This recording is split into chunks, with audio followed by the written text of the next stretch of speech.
नसिकाउन बालेनलाई पेला जस्तो लाग्छ होला कि नसिकाउन पो हुन्छ है नसिकाउन अरू कुरा केही छैन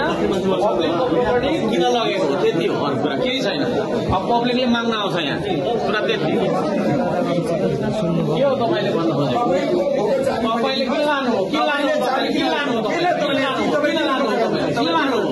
पब्लिकले लिन आउँछ तपाईँलाई गोलीबाट खोजेर लानु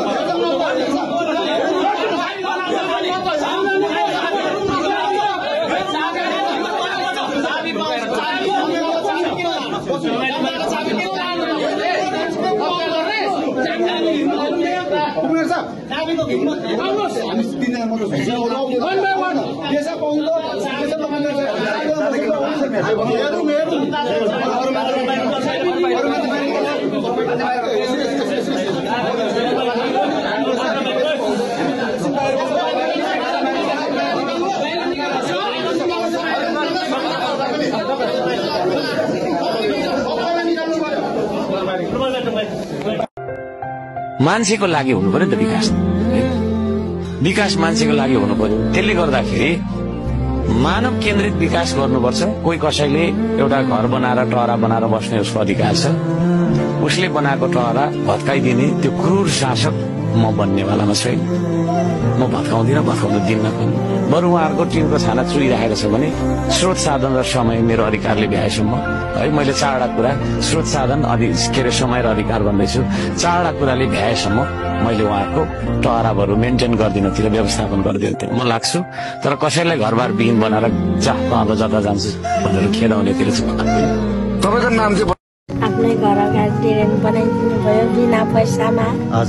सरमको उसमा सबै राम्रो बनाइदिनु भयो एकदम खुसी छु यस्तो मेयर पाउँदैन फेरि हाम्रो जिन्दगीभरि चाहिँ यही मेयर भइराखोस् भन्ने छ क्या मेरो मनमा चाहिँ कति राम्रो मेयर क्या सबै दुःख बुझ्ने गरिब दुखीहरूलाई हेर्ने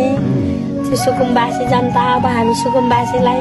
अब त्यो पहिलाको झोलेहरूले त उठाउने कुरा थियो नि त अहिले मेयर साहबले सुकुम्बासी जनता म उठाउँदिनँ नहुनेलाई छाप्री लगाइदिन्छु भन्नुभएको थियो तर दिइराख्नु भएको छ गरिराख्नु भएको छ मेयर साहबले राम्रो मेयर पाएको छौँ खुसी नै छौँ हजुर भनेपछि अब फेरि पनि उहाँलाई नै मेयरको रूपमा देख्न चाहनुहुन्छ उहाँलाई नै फेरि भोट दिएर जिताउने उहाँलाई नै राख्ने सकेसम्म अरू नहोस् उहाँ नै होस् भन्ने चाहना छ क्या हजुर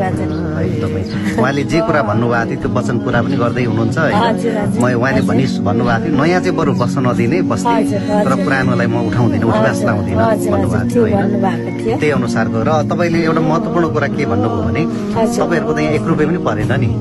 नत्र भने अरूतिर ड्रेन र बाटो बनाउँदा त जनताको 60-40 को कुरा हुन्छ हजुर अनि पल्लोपट्टिको मान्छेले भन्दै थियो